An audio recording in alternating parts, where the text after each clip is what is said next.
بلندی ہے تو پستی بھی ہے، سیاہی ہے تو سفیدی بھی ہے، گرمی ہے تو سردی بھی ہے، بہار ہے تو خزاں بھی، پھول ہے تو کانٹے بھی ہیں، دن ہے تو رات بھی ہے، اگر سنگ ہے تو موم بھی ہے، اگر اس دنیا میں نیک ہے تو بد بھی ہیں، اس دنیا میں مومن ہے تو کافر بھی ہیں، اگر اس دنیا میں عالم ہے تو جاہل بھی ہیں، اگر اس دنیا میں داعی الی الخیر، خیر کی طرف بلانے والے موجود ہیں تو داعی الی الشر، برائی کی طرف بلانے والے بھی موجود ہیں۔ یہ دنیا تضادات کا مجموعہ ہے، اور کسی بھی چیز کی قدر و قیمت معلوم کرنی ہو تو وہ اس کی ضد سے معلوم ہوگی، کمپٹیشن۔ ایسے آپ کسی بھی چیز کی قدر و قیمت معلوم نہیں کر سکتے۔ عربی میں بھی محاورہ ہے تعرف الاشیاء باضدادها، کسی بھی چیز کو اس کی ضد سے پہچانا جاتا ہے۔ یا دوسرے لفظوں میں یوں سمجھیے، اگر دنیا میں غربت نہ ہوتی تو امیر ہونے کی قدر کون کرتا؟ اگر دنیا میں بھوک کا پیاس کا نام و نشان نہ ہوتا تو پیٹ بھر کر کھانے کی قدر و قیمت کون جانتا؟ اگر دنیا میں بیماری نہ ہوتی تو صحت کی قیمت کون جانتا؟ اگر دنیا میں موت نہ ہوتی تو زندگی کی حفاظت کون کرتا؟ اور اگر دنیا میں جہالت نہ ہوتی، اگر دنیا میں جہالت نہ ہوتی تو علم کے حصول کے لیے انسان مشقت کیوں اٹھاتا؟ تو اس سے معلوم ہوا کہ جب زمین کی پشت جاہلوں سے خالی نہیں تو ضروری ہے کہ علماء بھی موجود ہوں۔ جب دنیا میں ضلالت و گمراہی کی طرف بلانے والے موجود ہیں تو ضروری ہے کہ حق و صداقت کی طرف، قرآن و حدیث کی طرف، دعوت و تبلیغ کی طرف بلانے والے بھی موجود ہوں۔ جب دنیا میں وسوسہ ڈالنے والے، شکوک و شبہات پیدا کرنے والے موجود ہیں تو ضروری ہے کہ ان شکوک و شبہات کے کانٹوں کو نکال کر دلوں میں ایمان اور یقین پیدا کرنے والے بھی موجود ہوں۔ جب دنیا قارون، فرعون کے وارثوں سے خالی نہیں تو ضروری ہے کہ یہ دنیا انبیاء کے وارثوں سے بھی خالی نہ رہے۔ بلکہ میں یہ کہنا چاہوں گا، اس دنیا کے بقا کے لیے علماء کا وجود ضروری ہے۔ اور حدیث مبارکہ میں اپنی طرف سے میں نے یہ جملہ نہیں کہا، قال النبی صلی اللہ علیہ وسلم لا تقوم الساعة حتى يقال اللہ اللہ۔ رسول اللہ صلی اللہ علیہ وسلم نے ارشاد فرمایا، اس وقت تک قیامت قائم نہ ہوگی جب تک ایک بھی اللہ اللہ کہنے والا موجود ہے، ایک بھی عبادت کرنے والا موجود ہے، ایک بھی اللہ کا نام لینے والا موجود ہے۔ قیامت اس وقت تک قائم ہو ہی نہیں سکتی، یعنی عبادت ضروری ہے اس دنیا کے وجود کے لیے، اور عبادت بغیر علم کے ہو نہیں سکتی، اور علم بغیر عالم کے حاصل ہو نہیں سکتا۔ لہذا اس کائنات کے وجود کے لیے علماء کا وجود ضروری ہے۔ جب تک علماء ہیں یہ قیامت قائم نہ ہوگی، یہ کائنات موجود رہے گی، باقی رہے گی۔ جب علماء نہ رہیں گے تو پھر اس کائنات کی بھی ضرورت نہیں ہے، کائنات کا نظام بھی ختم ہو جائے گا۔ علماء کا وجود اتنا ضروری ہے، لیکن ہم اپنے ماحول معاشرے میں دیکھتے ہیں بعض بدبخت بد نصیب لوگ علماء کو نفرت کی نگاہ سے دیکھتے ہیں، علماء کو حقارت کی نگاہ سے دیکھتے ہیں، علماء سے بغض رکھتے ہیں۔ یاد رکھیے، اگر کوئی شخص کسی حافظ قرآن سے حافظ ہونے کی وجہ سے نفرت کرتا ہے، بغض رکھتا ہے، تو اس کو اپنے ایمان کی فکر کرنی چاہیے۔ اگر کوئی شخص کسی قاری قرآن سے اس کے قاری ہونے کی وجہ سے نفرت کرتا ہے، اس کو اپنے ایمان کی فکر کرنی چاہیے۔ اعمال تو ضائع، ایمان کی فکر کرنی چاہیے۔ اگر کوئی شخص کسی عالم دین سے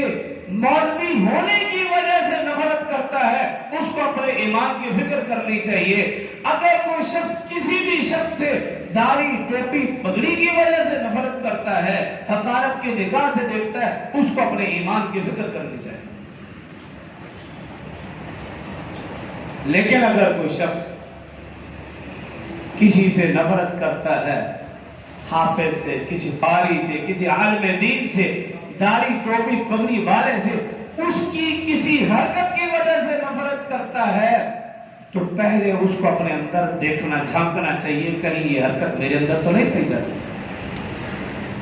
اپنی اولاد کے اندر دیکھنا چاہیے، میری اولاد میں یہ حرکت تو نہیں پائی جاتی۔ اگر اس کے اندر وہ حرکت پائی جاتی ہے یا اس کی اولاد کے اندر پائی جاتی ہے، تو اس کو پہلے اپنی فکر کرنی چاہیے، پھر بعد میں دوسرے کی فکر کرنی چاہیے۔ لیکن اگر کوئی شخص بغیر کسی وجہ کے، کوئی وجہ ہی نہیں، یا وجہ تو ہے، کسی حافظ قاری سے نفرت کرتا ہے کہ اس کے اندر فلاں حرکت پائی جاتی ہے،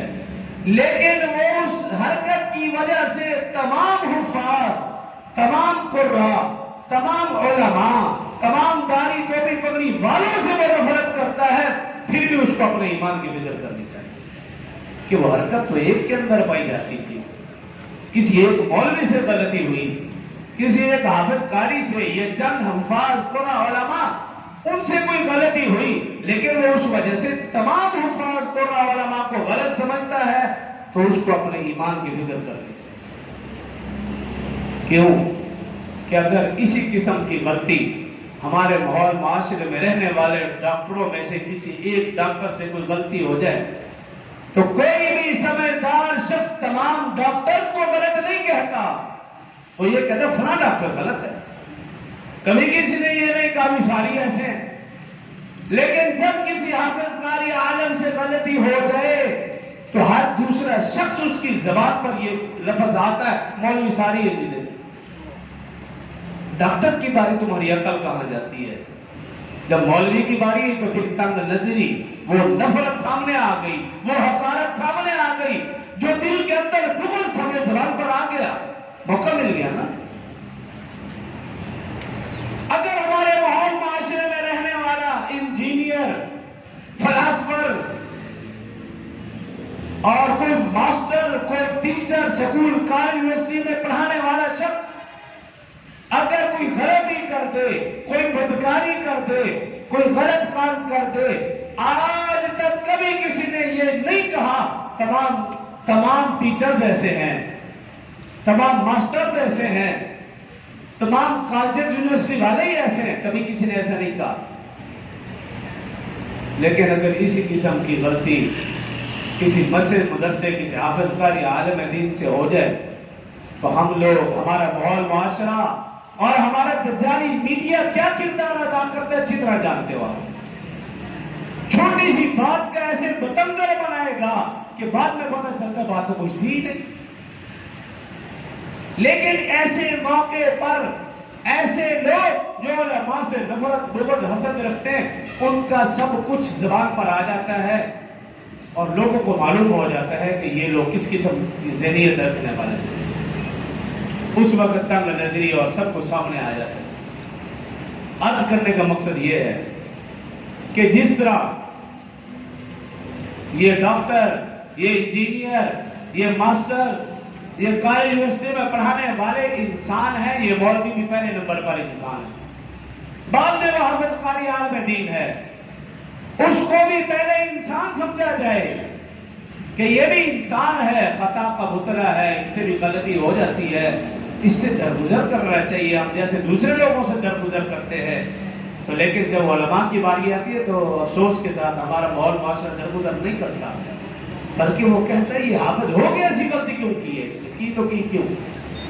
اس کو معافی نہیں دیتے۔ تو میں نے عرض کیا وہ شخص بد نصیب ہے بدبخت ہے اس کائنات کا جو حافظ قاری عالم دین سے، داڑھی ٹوپی پگڑی والے سے بغیر کسی وجہ سے نفرت کرتا ہے، بغیر کسی وجہ سے حقارت کی نگاہ سے دیکھتا ہے، کوئی وجہ ہی نہیں، ویسے ہی مولانا حافظ قاری عالم دین کو دیکھ کر بعض بدبخت لوگ راستے بدل لیتے، ان کو دیکھتے ہی ان کے چہرے کے اوپر ایسے احساس نمایا کہ بندہ سمجھتے کسی کافر کو دیکھ نہیں۔ ایسے لوگ ہمارے ماحول معاشرے میں رہتے ہیں، اور میں یقین سے کہتا ہوں اگر کسی شخص کو کہا جائے کہ تم اپنے بچے کو مولوی بناؤ گے، ہوگا خدا کی پناہ میں تو نہیں بنا، میں تو نہیں بناؤں گا۔ اور دیکھ لیجئے جس مرضی والد سے پوچھ لیجئے کیا بناؤں گا بچے کو، بھی ڈاکٹر بناؤں گا، اور ایسے ایسے عہدوں کا نام لیں گے انسان دنگ رہ جائے۔ کبھی کسی نے یہ زیادہ سے زیادہ چھلانگ لگائیں گے جی حافظ بنوں گا، اچھا مولوی نہیں، مولوی نہیں حافظ، پھر تو حافظ ہی نہ بنا، یہ احساس نہ کر، کوئی ضرورت نہیں۔ اور ہمارے ماحول معاشرے میں جس کو حافظ بنایا جاتا ہے مولوی نہیں بنایا جاتا، وہ سب سے زیادہ شیطان نکلتا ہے، کیوں؟ ہم نے اس کی لائن چینج کر دی۔ حفظ کے بعد جہاں اس کو مدرسے میں بھیجنا چاہیے تھا ہم نے کالج یونیورسٹی میں بھیجا، اس نے ایسی ایسی حرکات و سکنات کی، ماحول معاشرے میں بچنے والے دوسرے لوگوں نے جب اس حافظ قرآن کی حرکتیں دیکھی تو کانوں کو ہاتھ لگایا کہ شکر ہم نے بچے کو حافظ نہیں بنایا۔ وجہ کیا ہے کہ ہمارے ذہن میں یہ بات بیٹھ چکی ہے ہم مولوی نہیں بنائیں گے، حالانکہ مولوی مولا سے ہے، مولا دوست کو کہتے ہیں، اللہ کا دوست۔ حضرت علی رضی اللہ عنہ کا نام لیتے ہوئے مولا کہتے ہوئے ہم خوش ہوتے ہیں، اور جب مولوی کے ساتھ مولانا بولنا پڑتا ہے تو تکلیف ہوتی ہے، نام بھی صحیح نہیں لیتے، مولوی ہو مولوی، کسی داڑھی والے کو دیکھا ہو مولوی، پگڑی والے کو دیکھا ہو مولوی، حقارت کی نگاہ سے وہ لفظ بولتے ہیں، اور یہ حقارت صرف اور صرف اس کے دین کی وجہ سے ہے۔ اگر یہ شخص دنیا دار ہوتا تو ہم اس سے محبت کرتے، ہم اس سے تعلق جوڑتے، ہم اس سے رابطہ رکھتے، لیکن چونکہ اس کی نسبت دین کے ساتھ ہو گئی تو ہمارا رویہ ہی بدل گیا۔ اور جو لوگ علماء سے نفرت کرتے ہیں وہ رسول اللہ صلی اللہ علیہ وسلم کی وہ وعیدیں بھی سامنے رکھیں جو رسول اللہ صلی اللہ علیہ وسلم نے علماء کو برا بھلا کہنے والوں کے متعلق فرمائی، جو علماء سے بغض رکھنے والوں کے متعلق جو ارشادات فرمائے، ان وعیدوں کو بھی سامنے رکھنا چاہیے۔ رسول اللہ صلی اللہ علیہ وسلم نے ارشاد فرمایا مومن کو گالی دینا فسق ہے، کبیرہ گناہ ہے۔ ایک عام ایمان والے کی بات کر رہا ہوں، عام ایمان والا، ایک مومن کو گالی دینا فسق ہے، کبیرہ گناہ ہے، کبیرہ گناہ۔ ہم اپنے ماحول معاشرے میں دیکھیے، بچہ ہو یا بوڑھا، جوان ہو، مرد ہو یا خواتین، جب تک وہ گالی نہ نکالے وہ بھی ماں بہن بیٹی کی تب تک وہ بات نہیں کرتے، اور نعوذ باللہ ہمارے ماحول معاشرے میں اس کو فیشن سمجھا جانے لگا اور فاخرانہ انداز میں گالی دیتے ہیں۔ اور ایسا بھی دیکھا گیا جس کو ماں بہن بیٹی کی گالی دی جائے وہ سامنے کھڑا ہے، وہ بھی برا نہیں سمجھ رہا۔ بے حیائی کا یہ عالم ہے، عوام ہو یا خواص سب اس میں مبتلا ہے، پڑھا لکھا ہو یا جاہل سب اس میں مبتلا ہے، داڑھی والا بغیر داڑھی والا سب اس میں مبتلا ہے۔ ان کی بات مکمل ہوتی نہیں جب تک وہ ماں بہن بیٹی کی گالی نہ دیں۔ یہ ہمارا ماحول معاشرہ ہے، اور خاص طور پر جو دنیا کے تعلیمی ادارے ہیں، وہ سکول ہو، کالجز ہو، یونیورسٹیاں ہوں، وہاں گالی کے بغیر بات ہوتی نہیں۔ آپ ان بچوں کو دیکھ لیجئے، ان کی تعلیم و تربیت دیکھ لیجئے، جب وہ آپس میں گفتگو کریں کہ شیطان بھی دنگ رہ جائے۔ تو عام ایمان والے کو گالی دینا فسق، گناہ کبیرہ۔ ایک عالم دین کو گالی دینا، برا بھلا کہنا، وہ کتنا بڑا گناہ ہوگا۔ اور ہم اپنے ماحول معاشرے میں دیکھتے ہیں ایسے بدبخت لوگ بھی ہیں جو بھری محفل میں، بھری مجلس میں، ہزاروں کے مجمع میں علماء کو برا بھلا کہتے ہیں اور ان کو الٹے نام لیتے ہیں، اور اس پر ان کو واہ بھی ملتی ہے۔ اللہ ایسا کو دنیا میں بھی سزا دے رہا ہے، آخرت میں بھی سزا دے رہا ہے۔ ایسے لوگ انتظار کریں۔ حافظ کی نسبت قرآن سے ہے، قاری قرآن کی نسبت قرآن سے ہے، عالم دین کی نسبت دین سے ہے، علم سے ہے۔ اگر ہم حافظ قاری عالم دین کو، داڑھی ٹوپی پگڑے والے کو برا بھلا کہتے ہیں تو یقین کر لیجئے ہم اس کو نہیں، اس کی نسبت کی وجہ سے ہم اس کو برا بھلا کہہ رہے ہیں۔ ایک عام عالم دین کو حضرت عمر فاروق رضی اللہ تعالیٰ عنہ ایک مرتبہ مسجد نبی میں تشریف لائے، جلیل القدر صحابی حضرت معاذ بن جبل رضی اللہ تعالیٰ عنہ رسول اللہ صلی اللہ علیہ وسلم کی قبر کے پاس بیٹھے رو رہے۔ امیر المؤمنین رضی اللہ عنہ جب دیکھا تو پریشان ہو گئے، تو ذرا پیچھے کھڑے ہو گئے، انتظار کرنے لگے کہ جب یہ باہر تشریف لائیں گے تو پوچھوں گا، کیوں؟ وہ تو روزہ رسول ہے، اس کے آداب ہے کہ اگر کوئی روتا ہے تو وہ بھی آہستہ آواز سے، اونچی بولنے کی اجازت نہیں، اگر صلاۃ والسلام پڑھنی ہے وہ بھی آہستہ آواز سے۔ لیکن ایسے بھی لوگ، پاکستانی لوگ ایسے پائے کہ چند سال پہلے آپ نے بھی دیکھا وہ اونچی اونچی صلاۃ والسلام پڑھ رہے ہیں، نعتیں پڑھ رہے ہیں، نعرے لگا رہے ہیں، حالانکہ قرآن کیا ہے؟ یا ایھا الذین آمنوا لا ترفعوا اصواتکم فوق صوت النبی، اے ایمان والو جب رسول اللہ صلی اللہ علیہ وسلم کے پاس ہو اپنی آواز ایسا، لا ترفعوا اصواتکم فوق صوت النبی۔ لیکن وہ لوگ اپنے آپ کو عاشق رسول کہتے تھے،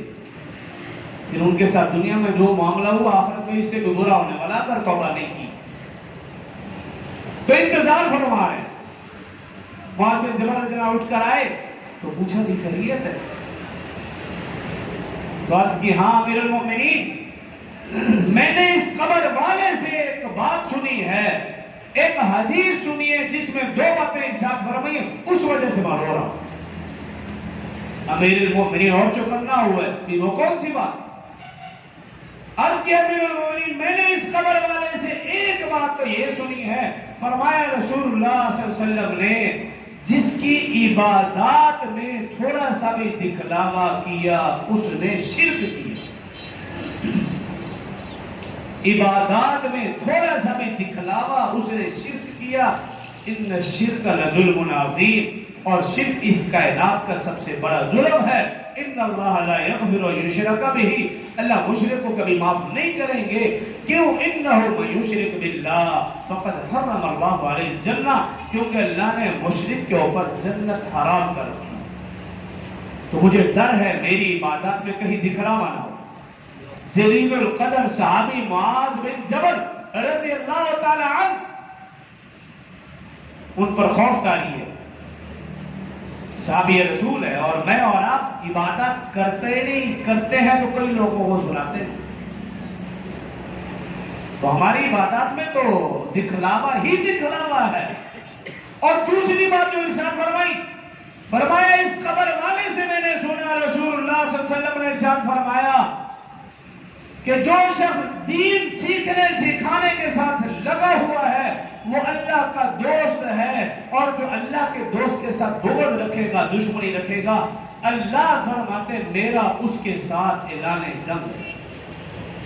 فرمایا میں اس وجہ سے رو رہا ہوں کہیں کسی دین سیکھنے والے کے بارے میں میرے دل میں بغض نہ پیدا ہو جائے۔ جلیل القدر صحابی رو رہے، ڈر رہے، اور ہمارا ماحول معاشرہ کس طرف جا رہا ہم اچھی طرح جانتے ہیں کہ دین کے ساتھ جو وابستہ لوگ ہیں ہمارا ان کے ساتھ کیا رویہ ہے، وہ تبلیغ کی صورت میں ہو، جہاد کی صورت میں ہو، وہ تعلیم کی صورت میں ہو، ہم ان کے بارے میں کیا کیا جملے کستے ہیں، کیا کیا الفاظ کہتے ہیں، ہمارا ماحول معاشرہ کیا کیا رویہ ان کے ساتھ اپناتا بھی۔ رمضان کی باتیں تبلیغی جماعت والے گئے کہیں کسی جگہ، رمضان کا مہینہ تھا، بارش ہو رہی تھی، مسجد والوں نے ان کو دھکے دے کر مسجد سے باہر نکالا، وہ بارش میں بیٹھے تھے۔ میں اس پاکستان کی، اس پنجاب کی دھرتی کی بات کر رہا ہوں، ایسے بھی لوگ اس دنیا میں بستے ہیں، اس دھرتی پر بستے ہیں، کہتے ہیں اپنے آپ کو مسلمان ہیں اور نعرے لگاتے ہیں رسول اللہ صلی اللہ علیہ وسلم سے محبت کے اور دین والوں کے ساتھ یہ رویہ ہے، تو پھر بھی وہ کہیں اب پکے مسلمان ہیں، تو اس کا فیصلہ اللہ کرے گا، ہم تو نہیں فیصلہ کر سکتے۔ رسول اللہ صلی اللہ علیہ وسلم نے ارشاد فرمایا، مشہور حدیث فضائل اعمال کے اندر موجود ہے، جب بھی تعلیم ہوتی ہے تو یہ حدیث پڑھی جاتی ہے، بار بار فرمایا رسول اللہ صلی اللہ علیہ وسلم نے، وہ شخص میری امت میں سے ہی نہیں جو چھوٹوں پر شفقت نہ کرے، بڑوں کا احترام نہ کرے، اور جو علماء کی قدر نہ کرے، فرمایا وہ میری امت میں سے ہی نہیں۔ آپ نے اپنی امت سے نکاح دیا۔ ایک اور حدیث مبارکہ میں رسول اللہ صلی اللہ علیہ وسلم نے فرمایا 4 بننا 5واں نہ بننا، 4 بننا 5واں نہ بننا، انت متعلما او عالما او مستمعا او محبا فلا تقل له خمسا فتهلك۔ فرمایا 4 بننا، نمبر 1 فرمایا یا تو طالب علم بننا، نمبر 2 یا عالم دین بننا، نمبر 3 یا علم سننے والا بننا، نمبر 4 او محبا یا طلباء علماء سے محبت کرنے والا بننا، فلا تقل له خمسا، اور فرمایا 5واں نہ بننا فتهلك، ورنہ ہلاک ہو جاؤ گے۔ صحابہ نے عرض کیا رسول اللہ صلی اللہ علیہ وسلم 5ویں سے کیا مراد ہے؟ فرمایا طلباء علماء سے بغض دشمنی رکھنے والا نہ بننا، مگر نہ وہ شخص ہلاک ہو جائے گا دنیا میں بھی آخرت میں۔ 4 بڑھنے کا کہا گیا،